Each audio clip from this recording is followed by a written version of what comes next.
Assalamualaikum, kita jumpa sekali lagi. Salam sejahtera, salam GBN, salam Malaysia, salam kuasa ketiga. Jika audio jelas, boleh tolong maklumkan, share ramai-ramai dan sertai saluran Telegram saya, Regi Jesse Ritaudin.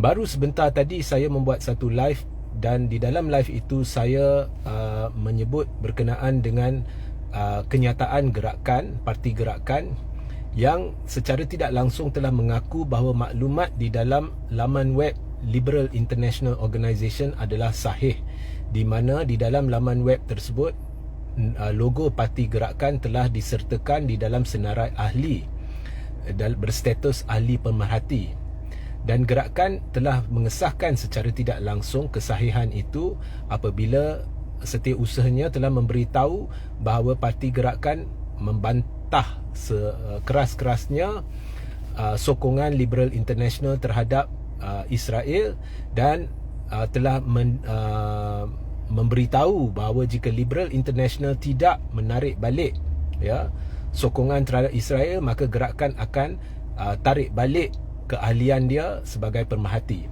Maknanya secara tidak langsung gerakan mengaku adalah ahli dalam Liberal International, dan apa yang terpapar di dalam laman web itu adalah sahih, iaitu dia ahli pemerhati. So itu adalah apa yang kita boleh dapat daripada mesej gerakan. Ini susulan kontroversi yang timbul semalam apabila PKR menafikan terlibat dalam Liberal International, tetapi orang membuat semakan di dalam laman web Liberal International dan mendapati dua parti politik Malaysia terpapar di sana, iaitu PKR dan gerakan. So jika gerakan sudah mengaku secara tidak langsung bahawa maklumat itu sahih dan mengaku bahawa dia memang ahli dan pemerhati seperti yang terpapar, maka ini menimbulkan soal status PKR. Jadi adakah PKR juga ahli dan pemerhati, kerana di dalam laman web itu terpapar PKR juga bersama gerakan sebagai ahli dan pemerhati. Jika PKR mengaku dia bukan ahli dan pemerhati, maka PKR perlu menuntut penjelasan daripada Liberal International. Bukan sekadar menuntut penjelasan, jika Liberal International tidak mampu memberi penjelasannya, maka PKR perlu ambil tindakan, kerana Liberal International telah memfitnah PKR. So saya sambut baik kenyataan Fahmi Fadzil hari ini. Semalam dia nafikan, tetapi hari ini dia berkata PKR akan menuntut bahawa logo dan nama parti itu dikeluarkan daripada laman web Liberal International. Dan dia berkata PKR tidak pernah jadi ahli. Maknanya kita ada dua pendapat bercanggah di sini. Kalau ikut gerakan, maklumat berhubung parti gerakan sahih. Di situ terpapar gerakan adalah ahli dan pemerhati. Gerakan mengaku ianya sahih, dan gerakan mengugut akan tarik balik keahlian dan status sebagai pemerhati jika Liberal International tidak tarik balik sokongan terhadap Israel.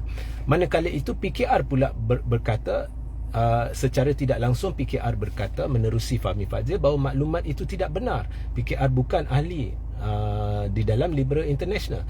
Maka jika apa yang PKR katakan benar, maka Liberal International telah memfitnah PKR, telah memperlakukan PKR dengan cara yang tidak baik.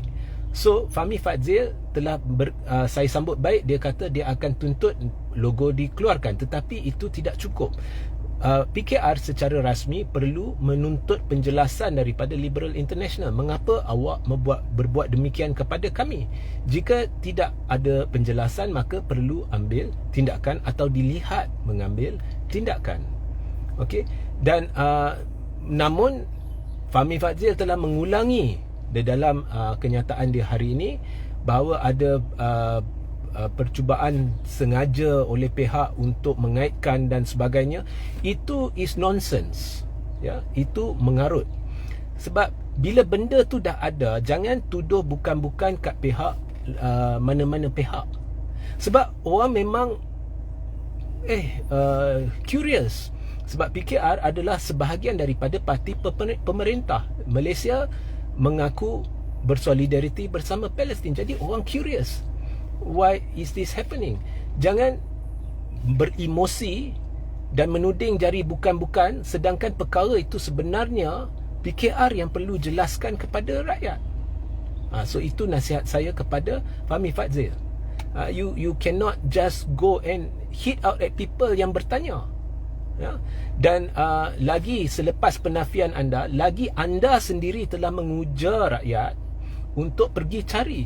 So the perbualan becomes more extensive. Perbualan dia makin rancak disebabkan tindak tanduk anda. Jadi hari ini saya sambut baik kenyataan itu, tetapi ia tidak harus disusuli dengan tuduhan kononnya ada orang nak buat besar-besarkan perkara. No, ini perkara besar sebab anda parti pemerintah, dan perkara ni memang besar sebab anda menurut laman itu adalah ahli Liberal International. So jangan beremosi, ya. So itu sahaja ulasan saya. Sehingga kita berjumpa nanti. Assalamualaikum, salam sejahtera, salam Malaysia.